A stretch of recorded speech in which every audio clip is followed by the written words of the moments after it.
Okay, so I believe you can show us around Well, sure. your cave and show us what you got, and then I can ask you a lot of things about mental manipulation and money and wealth and marketing. So this is literally living quarters above shop. Is really, which is sort of very European and very early American. It's the way I grew up. So this is one big basement underneath the living quarters of one of our two houses, and it's where I work. So it's, it isn't even completely cleaned up for you today because I didn't know we were roving. So, but it is also where clients come. Private clients. Yeah. So it is for my work, and it is also built to have influence to convey and communicate certain things, to be interesting to people when they are here. They are here for a full day, typically, sometimes two. And there's a little kind of discovery, this is interesting, Sure. built in. If you want to sort of start, all your stuff is here, but so you come in through the little Disney shrine. Much of this are client gifts. That is a limited edition portrait of Walt. It's a gift from a client. This is an original Disneyland brochure when it first opened. Gift from a client. Pins for all the pins from 1986. Gift from a client. This is actually Walt's original patent application from 1930 for the mouse. First time ever. You normally would think in the United States of copywriting intellectual property. He not only filed for copyright, he filed for a patent, which it had never been done before. He filed under toy, Okay. so he could make a patent application. And then every time they licensed new merchandise, wristwatches, for example, they filed again under watch. And so Disney owns patents on Mickey Mouse on a zillion different product categories. Yeah, they're some of the most protective. They're aggressive beyond because they have to be, and they are, I believe, the biggest licensor in the world to number of items. Okay. Of their intellectual property. For a time, Playboy was number 2, right behind him. Okay. And Hefner and Walt knew each other, and they were of the same era, if you will. And I find a lot of similarities between the two of them. They both created worlds unto themselves. Walt had a mouse. Hef had bunnies. Et cetera, et cetera. Each his own. Yeah. So this is all Disney stuff where you get your coffee. Collector pens. There's a story to that. If you want it. These are all, these are from groups I took to Disney where we do dining with an Imagineer. And you can take a small group and you have lunch with a Disney Imagineer. And everybody can ask questions. And everybody gets a collector plate when they walk out of there. These are all my books, and as you noticed earlier, there's a lot of foreign translation editions, and I get them and then forget even what language they're in. But I think it's if I'm not mistaken, it's 11 foreign translations, and it's 16 or 17 or 18 countries. They even made, this is like a desk calendar, where you tear one page off every day. I don't even know what book it is. You probably know what language No, it it's is. better than Japanese. I. It's I don't speak Japanese. Japanese. I speak Chinese, but There not you go, Japanese. it's Japanese. So I'm very big in Japan. They like me in Japan for some reason. Now you're really into workspace. This is all book-related stuff. This is move stuff in and out. This is, the sophisticated term would be the communications room. I mean, so this is where the glorious fax machine resides, Wow. which I have unplugged it and the phone so we don't hear noise this morning. But phone, fax, hardline phone, so interviews, teleseminars, that kind of thing, I won't do even on a unwired. I don't have a cell, but I won't do it on an unwired portable. I do it on that unit because it gives the best sound quality. This is backup computer number 1 in case the main computer in my work area fails. This is backup computer number 2 in case the one in there and this one for some reason decides not to work today. And they all will print. What do you mostly use your computer for? Is that writing? Typewriter and file cabinet Okay. and nothing else. I have no internet connection. No internet connection. None. Zero. And nor do I want one. They really are a high-speed, high-efficiency typewriter and a file cabinet, Yeah. in a sense. Storage. And really nothing more. Of course, books up the wazoo. That's kind of a collector section from our field. Okay. Success education, self-improvement. Upstairs in the living quarters, there's a lot of first edition, really rare books, but some of these are relatively rare. This is how the original Napoleon Hill Walls of Success, Wow. before Think and Grow Rich, was its condensation. This is how those editions were packaged. So each one of the principles, it's its own hardbound edition, and they were sold this way. That's kind of rare. Oh, you got Outwitting the Devil. Yeah. Yeah, well, that's the most recent, supposedly previously done by Hill.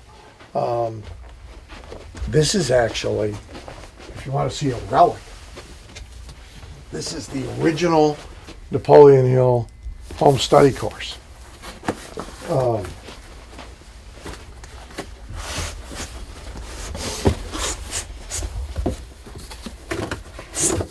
And this is not an uncommon packaging from our industry from the 50s and 60s, even into the 70s. A company called SMI, Success Motivation Institute, packaged all their product in briefcases. And each cassette was in its own little slot, and it came with a cassette player because not a lot of people had cassette players. So if you're going to sell them cassettes, you almost had to give them. But this was the original. This is the envelope to send back your completed Form. tests, quizzes. The audio. Oh, now I'm having problems, but I want to show it to you. The audio was records.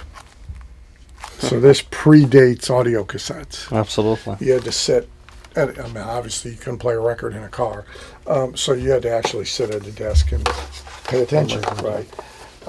Audio cassette was really the explosive factor in this business originally, because it turned a car into a classroom. It made information portable. Up until then, it was not portable. So this is communications room plus bookshelves. This is conference room. Yeah, well, so all through here, there's communication, right? for client benefit, stashed throughout. This is my. I'll have it turned on when a new client's here until they go over and look at it. So it's motion activated. As you can see, I already have a brain half. One is enough. So I'll leave it on until somebody has seen the sign, you know. So all through here, there's. Oh! I'm gonna go fetch her. Yeah. Did you just wake up? Huh? Come on. Come here. As Come a here. $1 million dog? Come here. Lady. Come on. Yeah, and she's like, come here. Come here. She just turned 15. Wow. And otherwise she'd have been, a few years ago, she'd have zapped right down here on her own. And ultimately she'll bark and I'll have to take her back up too. But she's, Hello. she's pretty much blind in one eye and half blind in the other, and she has hip problems, so the steps now are a What's big her issue. name? Lady. Lady. We call her the $1 million dog. Oh, that's she's a so million. spoiled. Yeah. And she thought there might be food down here. So. Oh, yeah. What do you want, huh? So where were we? We were in a conference room. Hey, kiddo. What are you doing, huh? Huh? Come here. So you were telling us about the science and the Yeah, communication kind of Yeah, devices. there's a kind of get the message, right? And pretty much anywhere anybody looks, if you come back behind this door, this is a replica of the plane we used for the Infusionsoft multi-city tours. Right. But the signage, the stuff people see, is kind of, it's chosen, it's important. This is neater than usual, but if we're meeting here, all the current work projects are going to be out there. And that's sort of like the busy store, right?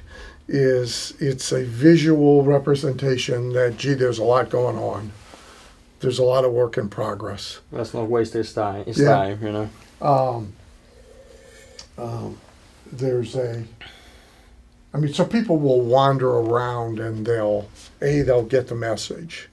They'll find stuff they want to ask questions about. Okay. So you want clients to actually wander around your office Yeah. and see Yeah, what you got. yeah, May provoke future work as well, because I might see, boxes of work you're already doing or something.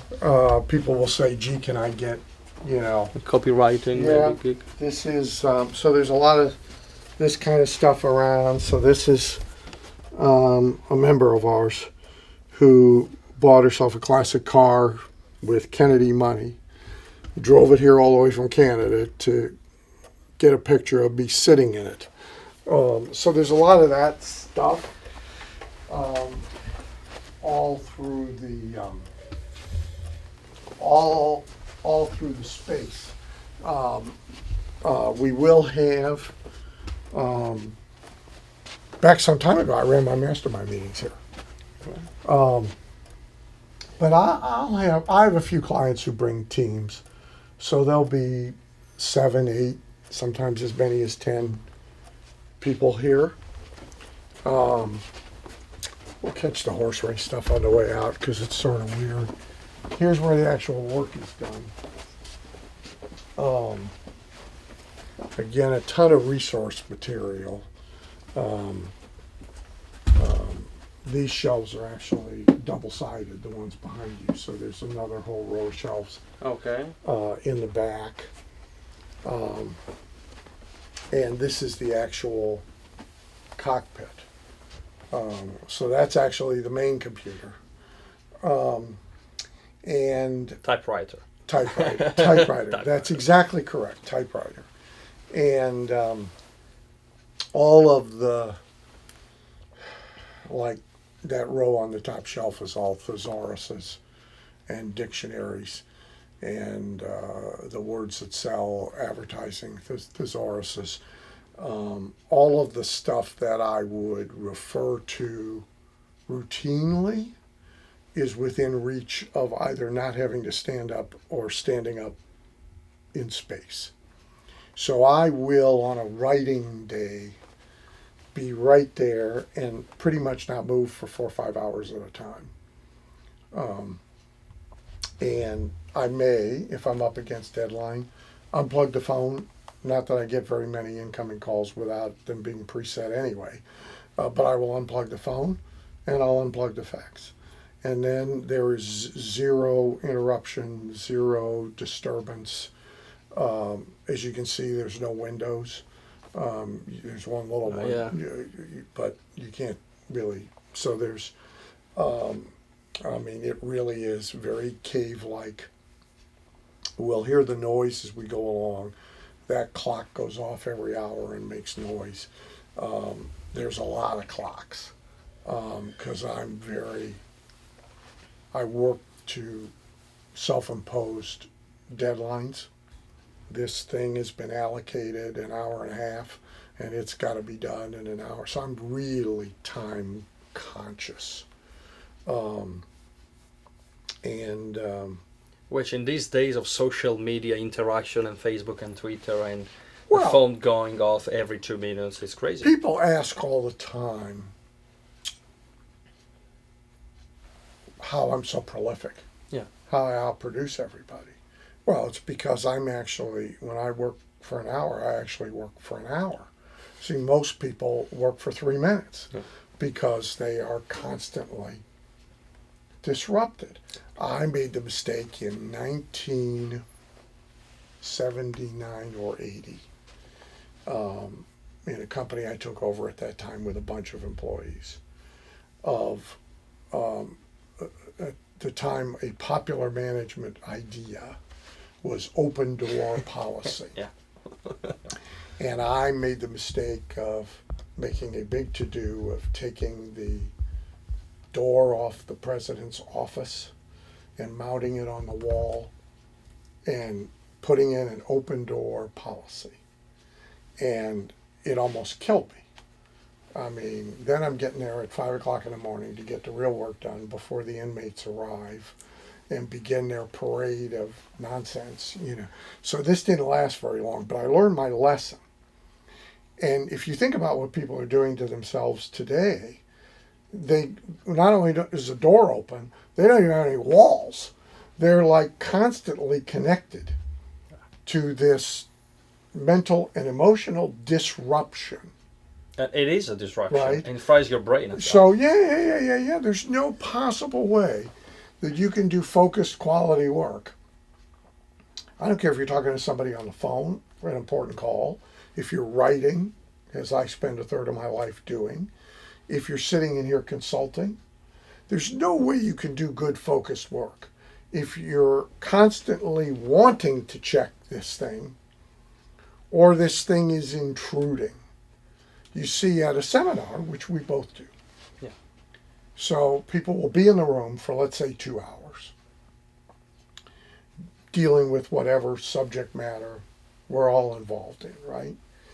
And they get increasingly antsy about when the next break is. Not because they have to go to the bathroom, because they got to run out and check their stuff on their devices. Yeah. So their mind isn't even, they've paid thousands of dollars and they're not even something with focused. you. No, they're somewhere else. And they can't wait to run out and check their Facebook and check this and check that. I always make the point, you notice you don't see me doing that.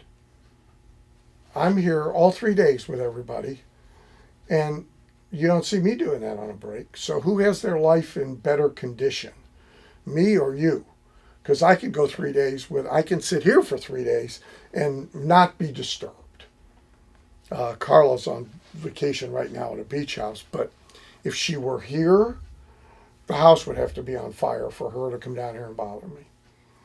And the dog will only come down and bother first thing in the morning and at lunch. Because she knows Yeah, not yeah, to bother him. Yeah. So that's the work area. And again, every resource that I might use routinely is within arm's length. So that little square is really, where the action is. The other vocation / hobby is racing horses. So these are all win pictures. We don't put up the pictures of the losses. These are all win pictures of the ones I drive. Now, I own a lot more, and other drivers drive them, but I drive every week. I have 3 drives tonight.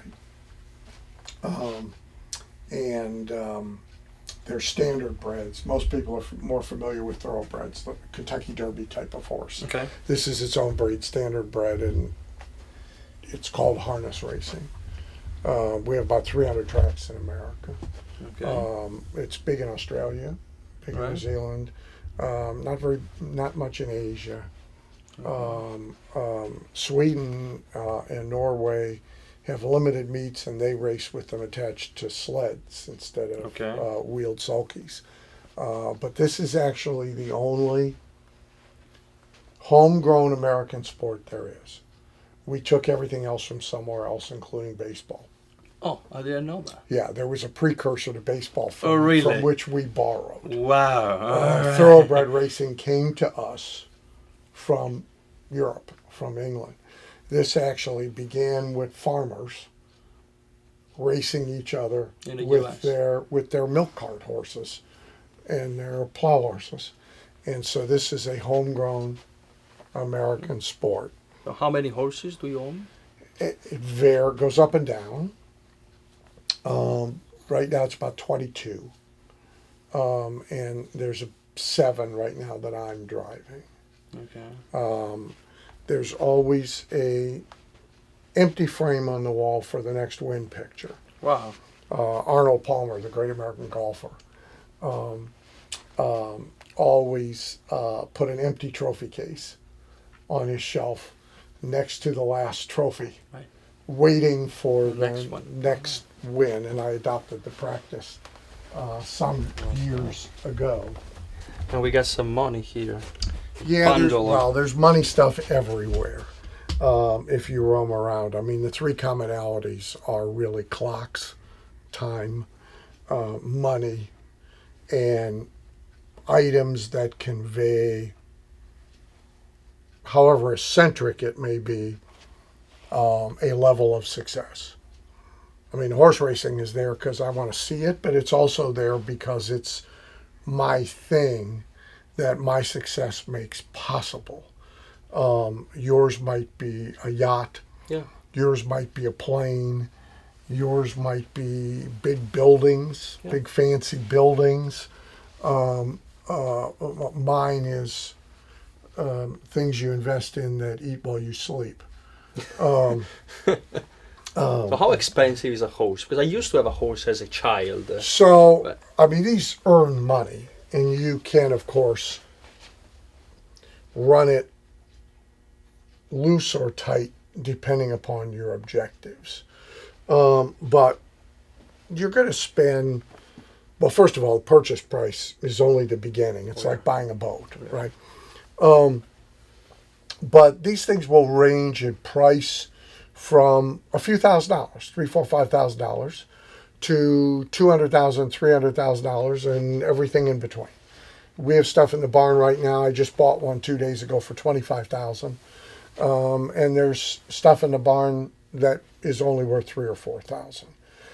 The upkeep, the biggest expense is the vet bills, just as it is on human athletes. These are equine athletes, so think of them as football players or soccer players. So the older they get, typically, the more problems they have, but their bodies are under stress all the time. So they have knee problems, hip problems, digestive problems. This one can't sleep, et cetera, et cetera, et cetera. So the vet bills are the biggest expense. But if you all in, vet bill, training bill, equipment, on and on. You're spending about $3,000 a month per horse.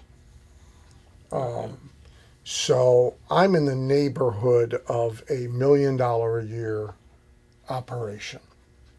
Okay. And then that's mitigated by what they earn, by their purse earnings. You said mitigated, not Yeah. offset. Well, It's mitigated. you can make it offset, Okay, but I choose. I don't. Okay, no, I don't I get attempt it. it. Absolutely. But the money stuff, yeah, there's money stuff all through Is here. that real money? Well, the front and the back are. This is Okay. this is from a movie set. Okay. Okay, it's very realistic looking. It is. But you can see Oh yeah, all right. it's all blank paper. This is a $1 million bill. We actually did have them in the United States at one time. We do not now. These are gold-plated playing cards, made like $100 bills. These are called. This is all horse stuff. These are called. They do something. Yeah, you just bumped into it Oh, on the okay. wall. Don't worry about it. That's the first driver's check. Okay. Because I do race as a pro. I don't race as an amateur. So that's the first check. That was my first career win. Now that's all book stuff. That's awards for books. The psychocybernetics terminology for like the money stuff, the clocks, we call these psychological triggers. So and I call this in large, creating a success environment. So back to the interruption, right? So most people actually work in a failure environment and wonder why they struggle so much to get good results with what they do. So if you go back 30 years, most clients didn't come to me. I went to most clients.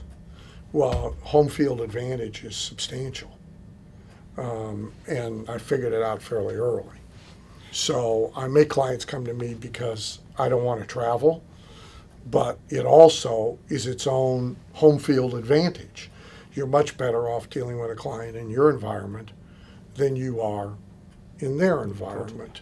People will try and conduct business sitting in Starbucks.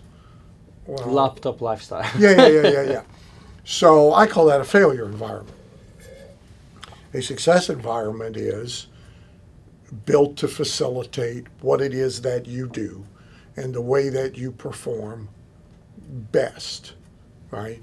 Racehorses. Some like to be toward the front of the barn where all the action is, and they're like supervisors. They're paying attention. Others perform best if they have a lot of quiet and they can rest in quiet. So we have to figure out and then give them the environment in which they can be most productive. Okay. I have a horse I'm racing tonight who's oversized. He's big. And a normal sulky, he'll hit the wheel with his hooves. Now he'll still race, but he doesn't like it. So we have a sulky that I bought just for him that is wider and higher. So he is more comfortable trying to perform, right?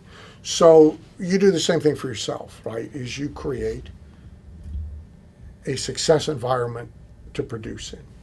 Then an aspect of it is what we call psychological triggers. What do you see? What do you hear? Even subliminally. I mean, I say that there are some books that if you never read them, but you saw the title every day, it'd be good for you, Okay. right? So a lot of this is what triggers me to think creatively, to perform well, to feel comfortable when I am working. There's an ad campaign for Corona beer. I don't know if it runs anywhere but the United States, but it runs here a lot. and the slogan is "Find Your Beach." And so the commercial will show people finding a beach or a mountain lodge that they like or whatever, and now they're all sitting around and they're having a Corona beer, right? So this is actually my beach. I would rather be here working than just about anywhere else, and in part because I've made it that for me. Okay, yeah, that makes a lot of sense. Good. You will even find, which is very small, so he can stick his head in there. You'll even find programming imagery in the bathroom. Right. So when the client goes to the bathroom, they are being communicated with by what they see on the wall. Wow. And Never what let them they off the hook. see on the sink. So as you say, you've seen some of this on YouTube, Yeah. right? Not necessarily my great preference in life, but people roam around, they take pictures. The really smart ones take pictures of all the books, and then they choose some books to go home and order and get their hands on. Which I will do for the benefit of my students. I'm gonna take very close pictures of your bookshelves because that's what they want. When we had mastermind groups here, one guy started it. He would raid my trash, dump all my trash out on the floor, go through it, find rough drafts of things, whatever that he wanted, and then put all the trash back. You don't mind that? And once he started it, others were doing it. So when I realized they all wanted to do it, I got more trash cans. And for the 2 weeks before there was a mastermind group, I didn't empty the trash. So they all had their little activity that they wanted to indulge in on a break, and they thought they were getting away with something, but I don't care. So I probably spend 50% of my working hours, if not more, right in this space that you saw. Okay. I will work, the back of the house is up against a little woods. There's a deck. I will work out on the deck some, but pretty much not. Pretty much right here. And I've gotten very good at getting everybody to come to me. So almost all the client meetings are here. The small group stuff is at one of two hotels 15 minutes from here. Yep. So that's like the worst commute. But mostly I've got a 3-minute commute from bed to bathroom to work area. Wow. Okay, so I think we can sit down at the table and have Sure. a bit of interview. Sure.